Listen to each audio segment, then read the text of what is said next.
हमें फ़र्क नहीं पड़ता। बैठ जाओ भूख हड़ताल पे, मर जाओ भूख से, हमें फ़र्क नहीं पड़ता। ये जो संवेदनहीनता है, ये बड़े बड़े लोगों को लेके डूबती है। और दुनिया का इतिहास बताता है कि बड़े बड़े तानाशाहों को चुटकुले घायल कर देते हैं। जिस दिन सरकार ने इनका ट्विटर बैन किया था, एक्स पे बैन किया था, उस दिन यही मैंने कहा था कि इसका मतलब है सरकार बहुत डरी हुई। किसान आंदोलन में रोज हमें कहा जाता था किसान आंदोलन को यहाँ से फंडिंग है, ये खालिस्तानी, ये पाकिस्तानी। उसके अध्यक्ष को सार्वजनिक मंच से ये कहना पड़ा, तो इसका मतलब है ये आंदोलन जितना दिखता है उससे ज़्यादा ताकतवर है। क्या ये विचित्र संयोग नहीं है कि जो मंत्रालय एथेनॉल के गुण गिना रहा है, उसके मंत्री जी का बेटा एथेनॉल बना रहा है। कह रहे हैं कि जैसे आपने E20 बनाया है, वैसे हम M20 बनाएंगे, यानी कि हम दूध के अंदर भी उतनी ही मिलावट करेंगे जितनी कि आप पेट्रोल में कर रहे हैं। मैं समझता हूं कि इस व्यवस्था की बेशर्मी और संवेदनहीनता का यदि कोई नमूना आप देखना चाहते हैं तो ये है। सोनम वांगचुक हैं, एक ऐसा आदमी जिसने शिक्षा के बारे में कुछ ऐसा किया है जिस पे ये देश गर्व कर सकता है। और तमाम ऐसे युवा हैं, अभिभावक भी हैं जो भूख हड़ताल पे बैठे हैं।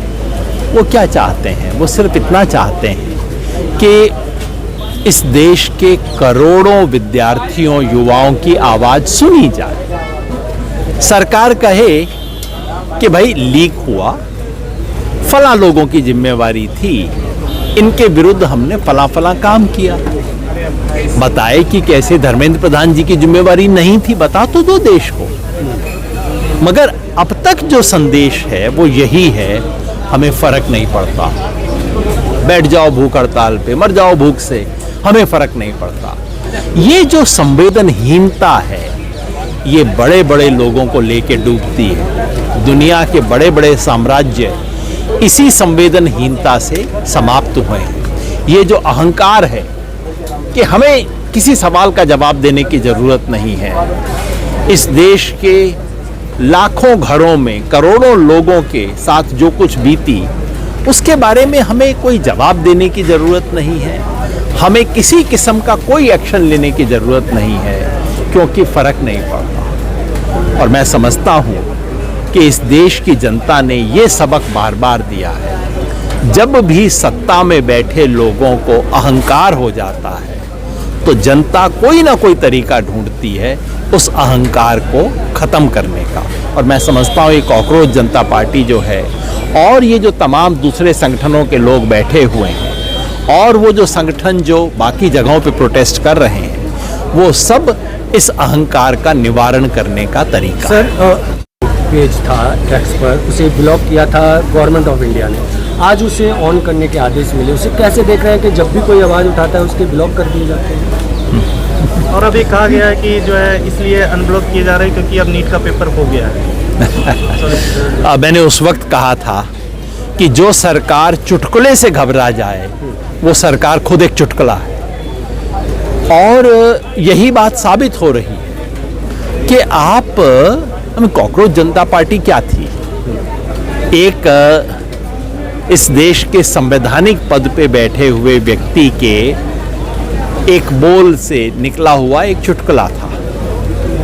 और दुनिया का इतिहास बताता है कि बड़े बड़े तानाशाहों को चुटकुले घायल कर देते हैं। तो ये जो व्यंग है, हास्य, व्यंग, चुटकुला, कविता, ये बड़े बड़े कवच के अंदर छेद कर देती है, बड़ी बड़ी चट्टान को क्रैक कर देती है। और वैसा ही कुछ होते हुए हम देख रहे हैं। जिस दिन सरकार ने इनका ट्विटर बैन किया था, एक्स पे बैन किया था, उस दिन यही मैंने कहा था कि इसका मतलब है सरकार बहुत डरी हुई। और जैसा एक कवि ने कहा था कि इन्हें डर है कि एक दिन लोग हमसे डरना बंद कर दें। बस यही डर है। देखिए, एक सवाल और है सर कि हम पढ़ते थे और चीज़ किताबों में भी बहुत अच्छे से लिखा है कि कोई अगर भूख हड़ताल करता है तो सरकार पर सीधा असर पड़ता है, लेकिन आज वो चीज़ नहीं दिख रही। सीधा असर पड़ना चाहिए, कम से कम संवेदनशीलता तो होनी चाहिए। कम से कम आप आके सुने, भाई किस बात पे आप भूख हड़ताल पे हैं, अच्छा आपकी बात सही है गलत है, बोलो कि गलत है आपकी बात, आके बात तो करो, सुनो तो, बोलो तो।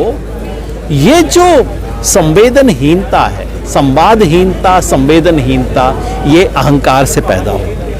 सर राहुल गांधी अगर एक साथ सब लोग मिलकर के लड़ते तो शायद और भी मजबूत होता है संघर्ष। आपको क्या? ये बड़ी लड़ाई है, हर कोई व्यक्ति अपनी अपनी जगह से लड़ रहा है। अगर यूथ कांग्रेस वाले, NSUI वाले सड़कों पे लड़ाई लड़ रहे हैं, मैं उसका स्वागत करता हूँ। अगर ऐसा के साथी यहाँ पे बैठे हुए हैं अलग से अपना बना के मंच, उसका स्वागत करता हूँ। अगर बाकी कोई भी संगठन देश में कहीं भी आके खड़ा हो रहा है तो उसका स्वागत करता हूँ।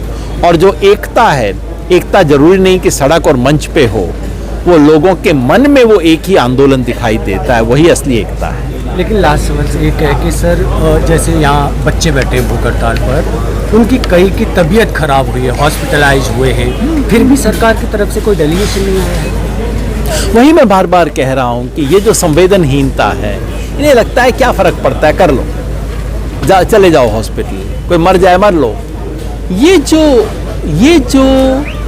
जब जिस सरकार की स्थिति इस तरह की अहंकार की हुई है, तो अहंकार की बीमारी का इलाज अंततः पब्लिक करती है, क्योंकि ये जो पब्लिक है ये सब जानती है। लेकिन संवादहीन हो गया है पूरा। जी वही मैं कह रहा हूँ। जी हाँ, लेकिन सर अब इन्हें बदनाम किया जा रहा है, इंटरनेशनल कॉकरोच वायरस फंडिंग जैसे चीज़ें कही जा रही हैं। किसे नहीं किया गया?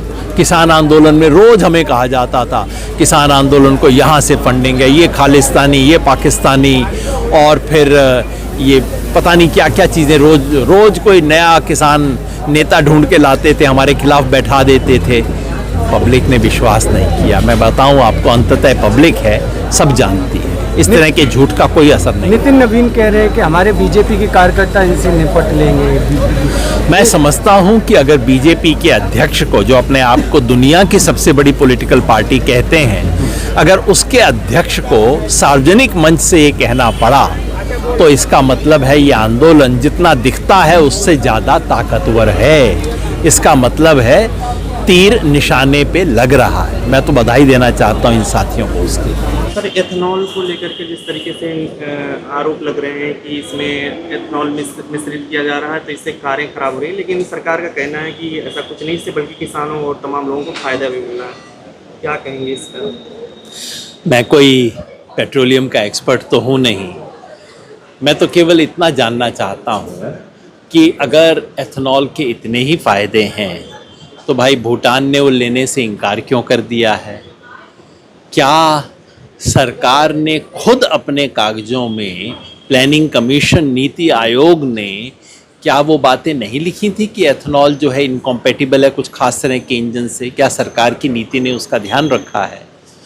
और क्या ये विचित्र संयोग नहीं है कि जो मंत्रालय एथेनॉल के गुण गिना रहा है, उसके मंत्री जी का बेटा एथेनॉल बना रहा है? ये बातें तो अटपटी लगती हैं, बाकी तो आपको इंजीनियर बताएंगे। लेकिन मैं समझता हूँ कि राजस्थान के डेयरी किसानों ने जो किया है वो सही सवाल है। वो कह रहे हैं कि जैसे आपने E20 बनाया है, वैसे हम M20 बनाएंगे, यानी कि हम दूध के अंदर भी उतनी ही मिलावट करेंगे जितनी कि आप पेट्रोल में कर रहे हैं। और वो चाहते हैं कि इस देश के तमाम मंत्री लोग उनका M20 भी लिया करें। मैं समझता हूँ E20 वालों को M20 भी एक्सेप्ट करना चाहिए। नहीं सर, इस बिना पूछे इस तरीके से E20, 30 और इन सब चीज़ों को किया जा रहा है, लेकिन कंपनियां भी इस पे बोलने के लिए तैयार नहीं है, कोई कंपनियां भी खुल करके आने के लिए तैयार नहीं है। आप कंपनियों से उम्मीद करते हैं कि वो मंत्री और सरकार के विरुद्ध बोलेंगे?